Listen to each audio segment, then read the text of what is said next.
steps up. Ricketts is at the high point. Jones. Aromaterio has a lane. Nicholas Aromaterio, the shot. Scores! Holy jumping! The Italian stallion puts the puck in the back of the net. Mamma mia, Nicholas Aromaterio! So to keep it in and does. Callum Jones for Potts. At the blue line, kept in by the skate of Thomas Maya. Maya. Down low on the half course, he swings out in the slot for Potts. Kyle Potts has it, hands on, now he shoots, scores! Holy jumping! How do you do? Kyle Potts puts the puck in the back of the net. Blades block that shot, and coming the other way is Alton McDermott. He's in on the breakaway, scores! Holy jumping! His grandfather, Paul Henderson, must be ecstatic about that one because Alton McDermott just scored his first career Buckland Cup final playoff goal. Has been pulled. The Dukes are in the Oakville zone. Zone salvage. Swung that around. The Blades are trying to tie this puck up. It goes into the corner. The Blades have a chance to get this out. Lions will tie it up. 10 seconds.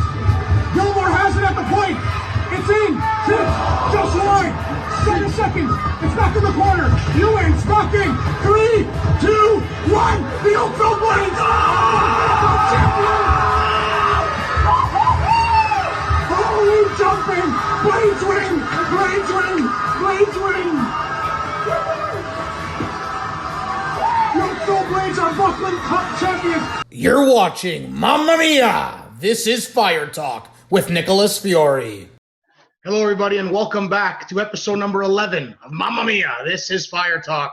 I'm Nicholas Fiore, the Oakville Blades play-by-play broadcaster in the Ontario Junior Hockey League. And joining me now is Cole Perfetti, a highly touted prospect for the 2020 NHL Entry Draft coming up. Cole, thanks for joining me, buddy. I appreciate it. Yeah, no worries. I appreciate it as well. Awesome. So this past 2 years, you played with the Saginaw Spirit in the OHL. You represented your country as well, as you can see behind me, in a couple tournaments, won the Hlinka Gretzky as well. Talk about your time with Saginaw and how it's prepared you mentally, physically, and everything overall in order to be ready for the NHL draft. Yeah, it's been great. Everyone says the OHL is the best developmental route to get to the NHL, and I stand behind that. I really think that's true, and I think Saginaw is one of the best organizations to get you there as well. The way we're treated, the way we're developed, and we're not just a piece of meat there. They care for us, and they really want us to succeed not only on the ice but off the ice. And a big thing for the organization is transitioning 16-year-old boys into men and making them good people, and obviously trying to get them to move on in hockey. But at the end of the day, it's they preach, being a good person and being a good person in the community, to each other, and then developing in hockey as well. So I think it's definitely been great for me, and a lot of relationships that I've made, and it's been the best 2 years of my life, and in a decision that I'll that I don't regret, and it was the best decision I've ever made. So it's been a lot of fun, and I'm very thankful to be there. As a young kid, 18 years old, 02, you're a local boy as well. What is it like hearing TSN Bob McKenzie saying, yeah, Cole Perfetti's going to go maybe top 5, number 5, or even NHL.com now push you to 8, but that must be crazy because I'm sure you watched hockey, you watched TSN or even Sportsnet growing up, and you have a reporter like Bob McKenzie saying, yeah, this kid's going to be a good one. Yeah, it's pretty cool. I remember growing up in the last 5-6 years, I've watched Bob McKenzie, Craig Button, their draft list for the prior drafts, and it's pretty cool to be on that list, and something that I've always wanted to do, and now that it's reality, it's kind of mind-boggling to think about. I worked so hard to get to this point, and I'm always dreamed of being as high as I can go in the NHL draft, and now that it's kind of surreal, and it's coming closer, and the lists are coming down, to hear guys like Craig Button, Bob McKenzie, and see that kind of stuff. It's definitely pretty awesome, and it's a pretty cool feeling to have, and reassuring that the hard work that I put in is paying off a little bit, and obviously there's a long way to go, and nothing's really happened yet. So can't get ahead of myself. Just gotta keep going and keep going with the process. So it's been a lot of fun, and it's pretty cool to see that for sure, though. You talked about the hard work, right? And that's a perfect segue into how hard you have to work in order to get to the next level. Just like myself doing what I'm doing here and yourself on the ice, but off the ice is important. Scholastic Player of the Year in the OHL, 90% average. That is not an easy task. How'd you manage the class average there, also with playing hockey, and how's that process and how hard do you really have to work in order to set yourself up like that in order to get to the next level? Yeah, it's definitely really hard. There's a lot of a lot of hard work. You got to have your priorities straight, and I think I had that this year. My entire life I've always taken school very serious, and it's been a big part of my life. And I've always told my parents that I want to get my education, and that it means a lot to me. And I think I displayed that this year. It's obviously the OHL schedule is very busy, 68 game season on the road, practicing, and you're with a bunch of guys that are 16 and 20-year-olds. So sometimes it can be a little difficult to get your schoolwork done. But I think, the structure group we have in Saginaw with Pam Mortuzzo, Brian Proud, and everyone at Heritage and within the Spirit organization, they really preach, how important academics are, and making sure that we are all have the chance to be successful. They provide us with all the resources we need and everything like that. So it's really up to us if we want to put the work in and want to succeed in both academics and athletics. And they provide us with both of those, and they give us a good base to succeed. And it's definitely very hard, but I think the support group we had made it a lot easier. They're very easygoing with teaching on the road. If we were able to get work from our teachers, having extra study halls when we missed days to catch up on work we missed and stuff like that. It's just the little things that our organization and the school did to work together and to make it a little bit easier for when we were away. And I think that's a big reason as to why I was able to be so successful, is because of how helpful and resourceful it was to have those kind of people around me. So it's definitely a big testament to the Spirit and to the Pam Mortuzzo and Heritage High School for sure. And obviously, you took kind of a bit of a jump, Cole, and you didn't really start. You didn't play any games in the OJHL. You took the jump right from your midget days and your AAA days with Whitby and with Vaughan Kings, and you went right up to Saginaw. Only 6 games with the Whitby Fury as an AP, 5 games and 6 points. But then Saginaw, it feels like you just exploded. Did you feel like that? And the 185 points in 2 years at Saginaw, that's pretty darn good.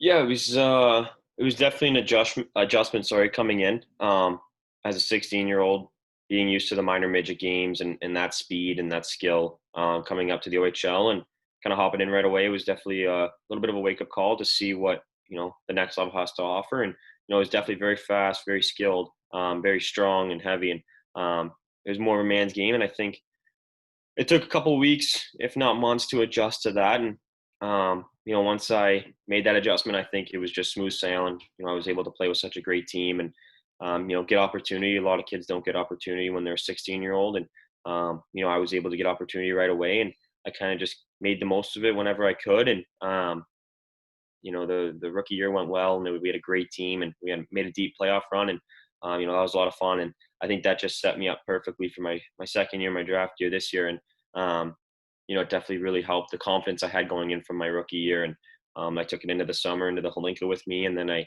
grew more confidence there and took that into the season and kind of never let go. Just kept going with it and kept rolling. And I think that's a big reason as to why I had a successful year this year. And but yeah, it was a tough jump, but Saginaw made it pretty easy with the way they play their game, our game style, and the way our coaches teach and stuff like that. That it was a pretty smooth transition, and only took a couple weeks, couple months to do that. And once I did, I was in full swing, so it was good. talk about representing your country. I mean, doesn't really how old you are, any level, representing your country is in a way, other than maybe winning the Stanley Cup, what you want to play and how you want to, do it in hockey, right? And the right way, if you want to call it like that.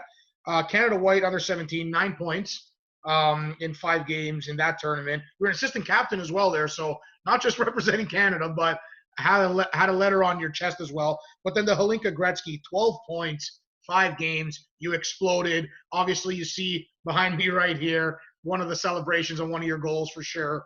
What is the representing country? I know maybe it's a cliche question, but everyone in a way has a different answer because it's so special to each individual, isn't it? Yeah, it's kind of hard to explain. I think, you know, the emotions you go through when you pull on that jersey for the first time. It's a little bit of relief, honor.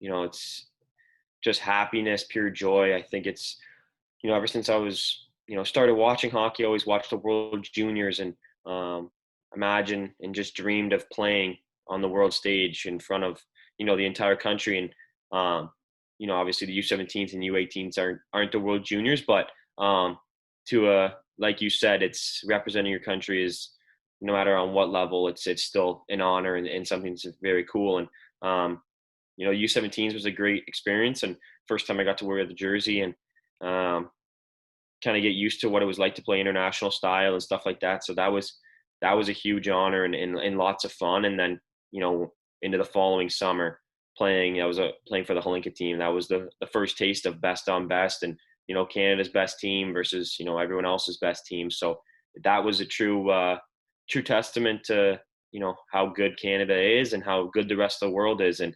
it was a pretty awesome experience to go over to Europe and, be with the best kids in Canada and be able to, come together as a team and you spend a couple weeks in Europe together. And then obviously pulling on that jersey is every time you do it, it's you get the same emotions no matter what.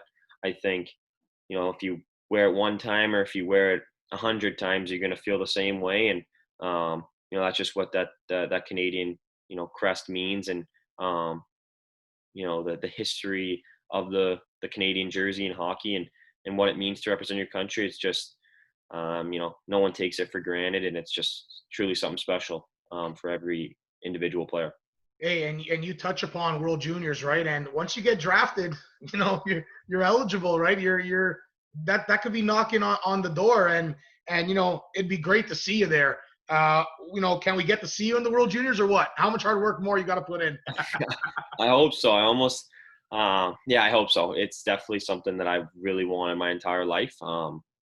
Being so close last year and then getting cut, being one of the last cuts last World Junior team, it was a disappointment, but definitely is fueling me for this year and, making me want it even more. And now I know how hard it is to really make that team and, what it takes. And I think, this summer I've been preparing all summer for it. Last year I was getting ready for it. And that's, other than getting drafted and making NHL, that's one of the, major goals I have in my hockey career is making that team and being able to represent Canada at the U20. So, it's something special. And then hopefully in a couple months I'm able to, play for Team Canada at that tournament. So, hey, don't forget about the little guys like me once you're on the team, eh?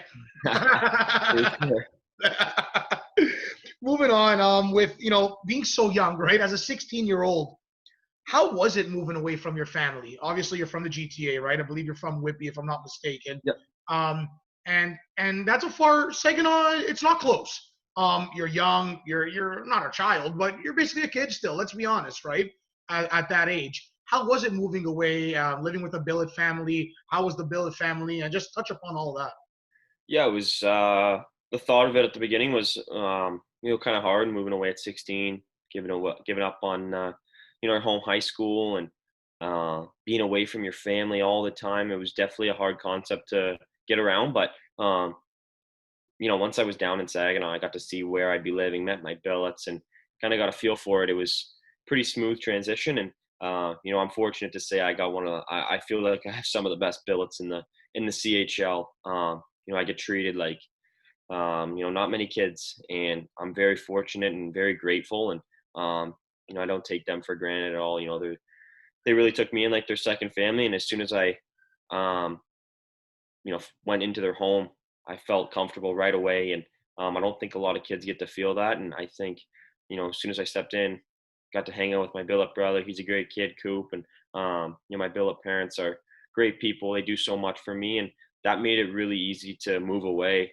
In a sense, obviously, it's still very hard living away from your parents, and I've done it for 2 years now, and I still find it hard. But when you have a support group and a billet family like that to go home to every night, it makes it a little bit easier. And I'm also fortunate my parents come down very, their jobs are flexible, and they're able to come down to Saginaw a lot, and so I see them quite a bit, and a lot of the weekends most weekends I see them. So it's just during the week that they're back at home, and but yeah, usually every weekend I see them at some point. That makes it a little bit easier too, knowing that even though I'm living away, I'm still able to connect with them and see them, and so it makes it a little bit easier. But yeah, it's definitely a hard thing to do at 16. But I'm pretty lucky with my situation and how it went.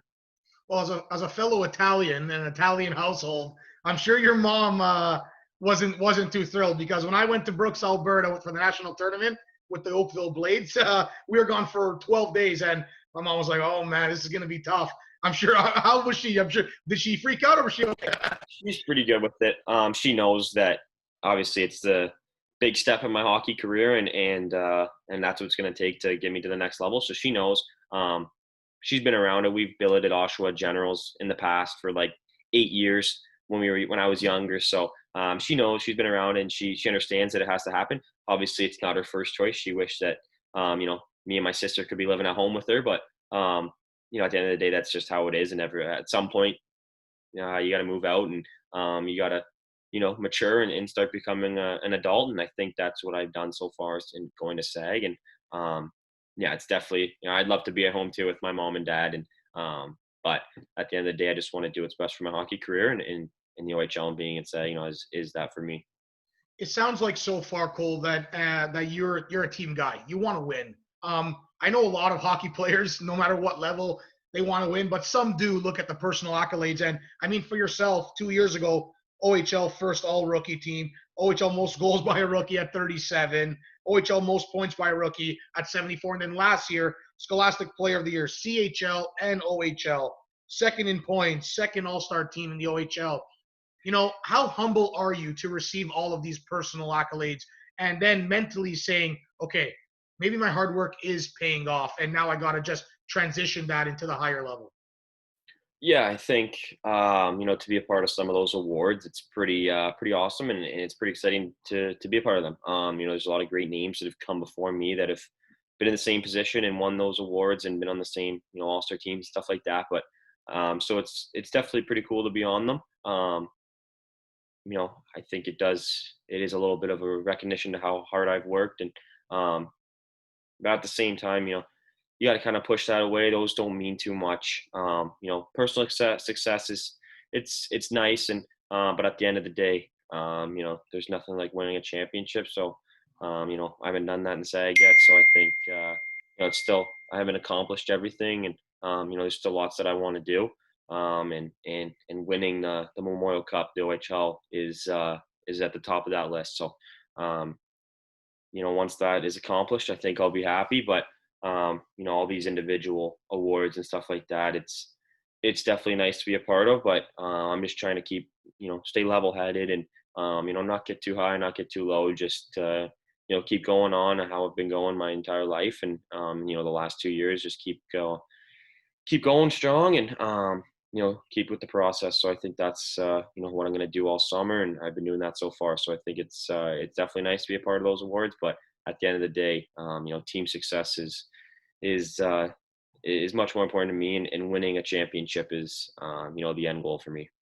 You touched upon who won, well, not who won, but all these great players that moved on to either Europe or the NHL and so on and so forth, all these individual awards. And Connor McDavid was one of them, the captain of the Edmonton Oilers now, player of the award, right, in the OHL and the CHL. He's won it. Obviously, if you go on YouTube, there's tons of stuff on yourself and highlights. And you had a surprise from Connor McDavid in one of your Zoom interviews here.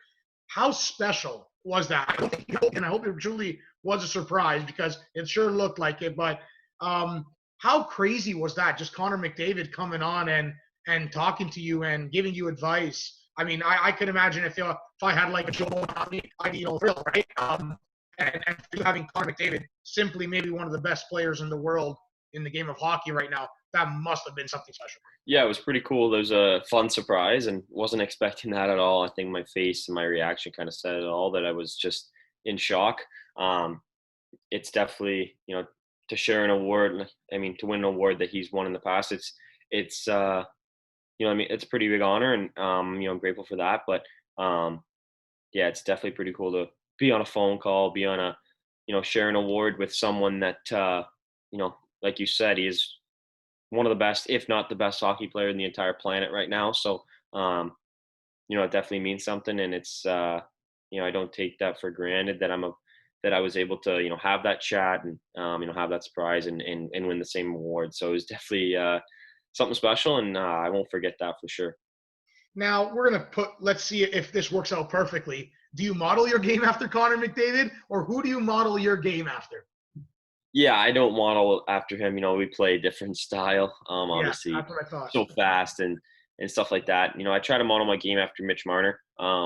Just the way that he, thinks the game, and he's not the biggest guy, not the fastest, but his brain is elite, and I think that's what makes him who he is. And I think that's my strongest asset as well, as my hockey IQ and playmaking ability. So I try to play the same way that he does. Just being able to evade defenders and, find the open man off the rush in all three zones, being able to spin off guys using, your edges and quick feet and elusiveness, and then being able to find the open guy in the offensive zone or whatever the case may be. I think he does very well, and I try to emulate that into my game as well. The NHL Draft Combine, obviously you have to go through it if you want to be eligible for the draft, if I'm not mistaken, and show what you got, right? To all these scouts and these NHL teams. How was that process? Was it grueling? Was it hard? Was some stuff easy? How was the whole thing? Yeah, well, we actually didn't get to do the combine this year. Oh, okay. But we had, there's two parts of the combine, the interviewing part and then the actual physical testing. So we didn't do the physical testing because we couldn't get in person, obviously. But we did, every team contacted who they wanted to contact and did interviews over Zoom. So I met with, over 20 teams, in a month time. So, that was a cool experience being able to do that. Obviously it would have been cool to be at the combine and do it in person, but, over the phone, it was still pretty awesome. And to meet with, all those GMs, coaches, whatever it may be, it was a pretty cool process. And I learned a lot from each interview, and they were a lot of fun. And, it was a cool experience. Obviously, the rankings say you're number 5, which could be Ottawa. You're number 8, which could be Buffalo. But let's be honest, you have between Ottawa, Detroit, Anaheim, New Jersey, Buffalo, and who knows, whoever gets booted out in the first round, the qualifying round, you could be going to Madison Square Gardens. Like, who knows, right? Like, you never know at the end of the day.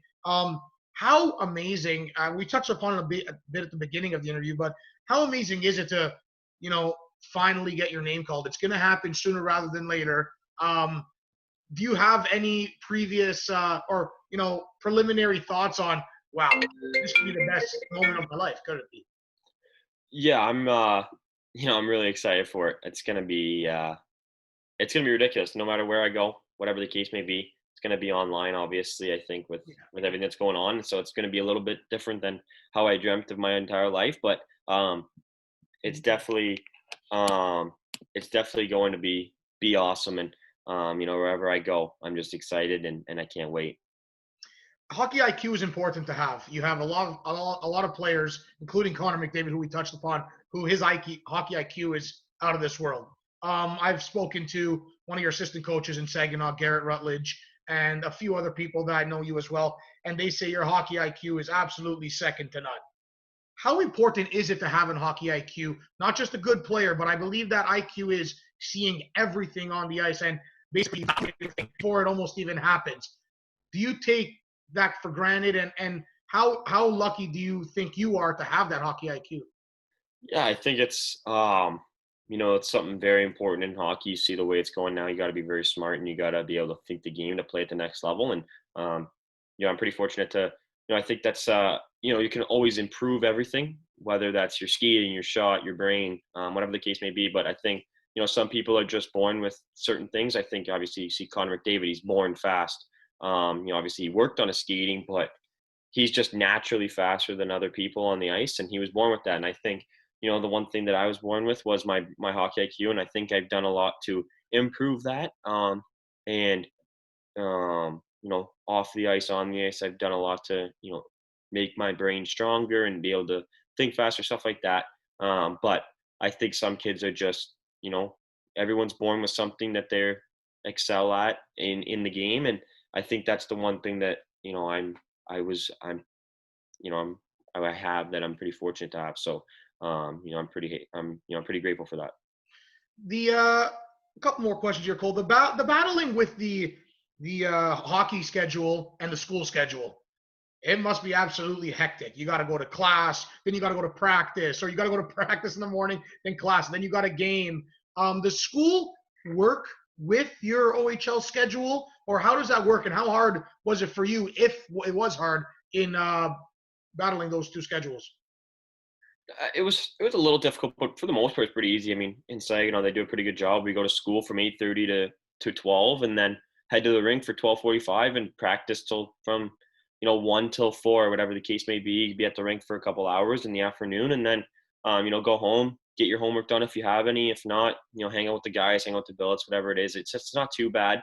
For the most part, you get most of your work done while you're at school, and if there is homework, then you go do it when you're home from the rink. But I never found it too difficult. Saginaw does a great job with balancing the schedule, making sure that we're able to, succeed in both. And I think that's, a big reason why I was able to, do well in the classroom and on the ice. I hear there's a special story on, or something special on why you wear number 91. You want to touch upon that a little bit?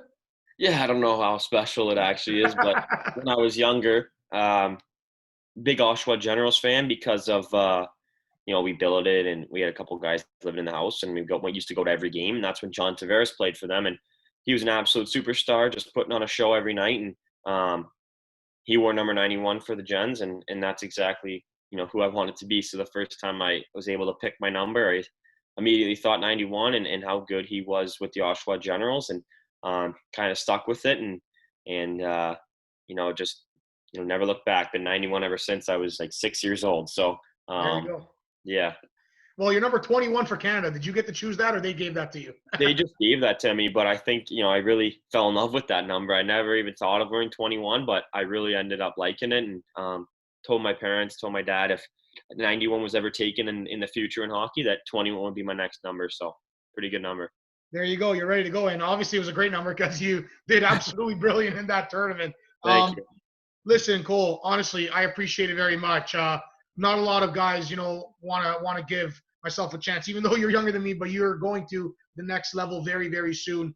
And obviously, I want to get there, but it's a little bit harder in the media industry sometimes. But listen, I appreciate you taking the time. I know you're busy. You came off, I believe, last week, the World Junior Summer Camp, right? So Yeah. you're busy, and obviously you got all these teams, and I wish you the best of luck, man. Getting drafted. I'm going to be following it, obviously, not because it's my job, because I want to, and I want to see where you're going. But listen, I appreciate it very much, and hope to speak to you down the line, whether it's like this or an Instagram Live, maybe. If you're willing to do it, I'm down. So I appreciate it once again. Yeah, no worries. Thanks for having me on, and I appreciate this. And yeah, we'll definitely reconnect in the future here.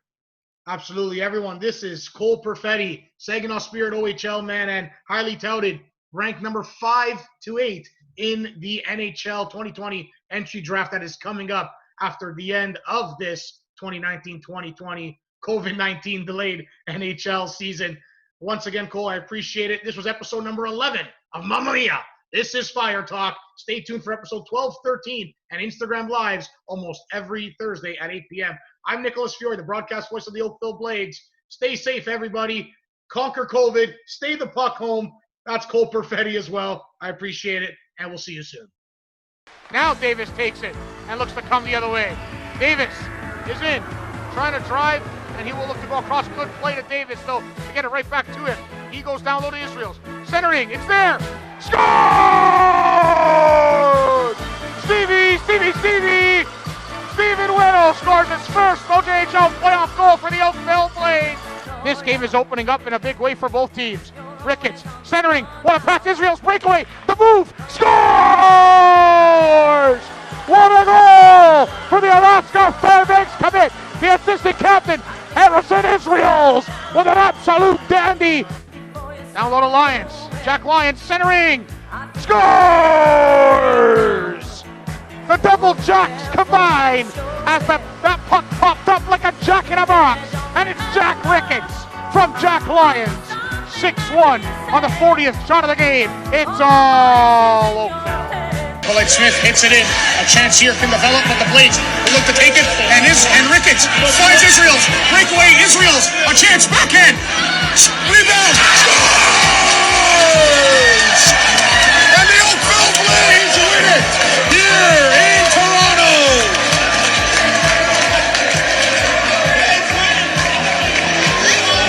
Blades win, Blades win, Blades win. That was Mamma Mia! This is Fire Talk with Nicholas Fiore. Thank you for watching and stay tuned for the next episode.